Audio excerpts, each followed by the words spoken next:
إِنَّا أَعْطَيْنَاكَ الْكَوْثَرَ. We've given you the greatest, the most abundant good. Now, Iman is like an ice cube, and the world is like an oven.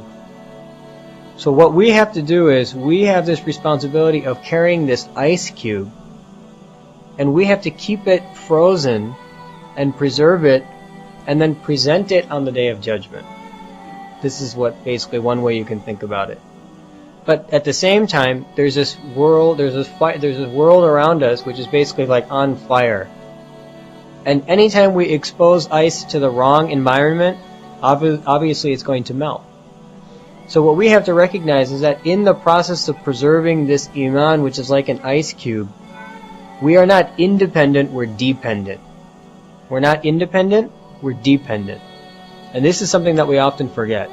Everyone in this room, doesn't matter who you are, everyone in this room is absolutely dependent to preserve their ice. What do I mean by that? What I mean is that we are dependent on the environment. Okay? So for example, we're not going to survive if we don't come to the masjid. If you're not coming to the masjid, which is one of the very few places in this life where the environment is cool and it's like a freezer and it allows your Iman to gel together again and to reform into that frozen ice cube. If we don't regularly come into that environment, we're gone. We're dependent. We're not independent. We don't survive independently away from the source of the deen, away from the key places of the deen. Without that environment, we are gone. So to make these assumptions, right, that this Iman was given to me by my parents and so automatically it's going to go to my children, that doesn't work that way. It does not work that way. We are dependent to preserve this Iman. Similarly, we're dependent on the company that we keep.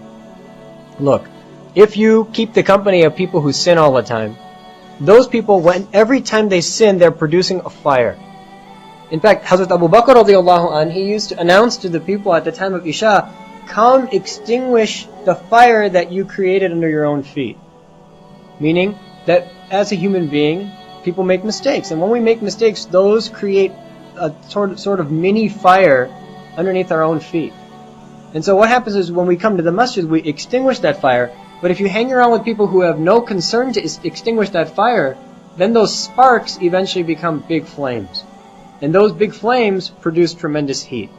Now what happens is then you go and you hang around that group of people, and here you are with this small little piece of ice, and you're hanging around 10 people on fire. So what's going to happen? You're going to melt.